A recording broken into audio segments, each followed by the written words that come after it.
third day of doing the 75 hard challenge. I'll be completely honest with you guys. I'm more tough mentally than I was a year ago, but it really is, when I understand now what Andy Frisella says, that it really is a mental battle, and you don't really understand how mentally weak you are until you put yourself in that position where your mind starts playing with you.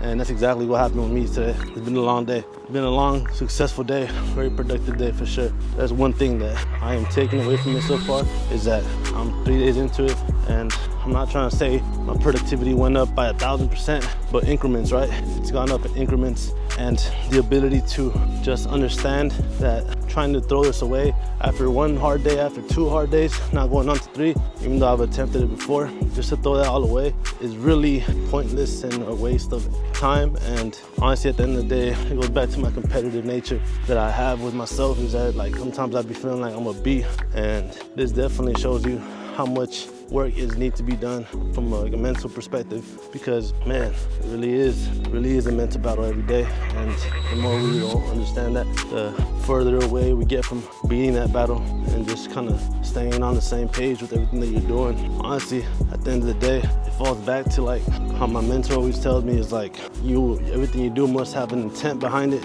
And the reason I'm doing this challenge right now is for that very reason, to try to really discipline myself physically so that I could transpire into my business life and be more disciplined and more structured with the way I move every day. When I'm moving through this like business journey or whatever, it really does become a battle of just trying to just persevere. At the end of the day, I realize no matter how hard things get, and those days when you feel like you can't do it, I was telling my boy the other day, earlier, I was telling him like, battle is not when you're good, not when you're good. The battle is when you are not. And that's obviously very obvious, but in those moments I catch myself slipping, you know, a lot of backpedaling instead of going forward. And I'm gonna be honest with y'all, the only difference now is that I may not even be going forward now when I'm going through these trials and these tests that God puts me in. But one thing I will say is that I'm learning to persevere. I'm learning to, even if I stand still and I'm not moving forward, but I'm not moving backwards, that's better than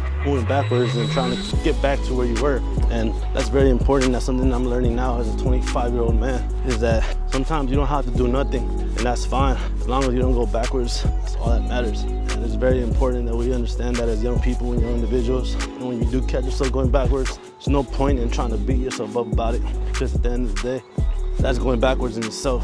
Because it's a mental, it's a physical, it's a spiritual battle, right? You go backwards in any one of those realms, man, call it a day. Start over again and try to get back to where you were, versus just staying still and staying where you are and not moving backwards. But you know, at the end of the day, it's up to each individual to understand that. And one thing that I'm learning as I go deeper on this path that I'm on is that you can't expect everyone to live by your standards, and people can't expect you to live by theirs. You learn to compromise in life and love and business, everything.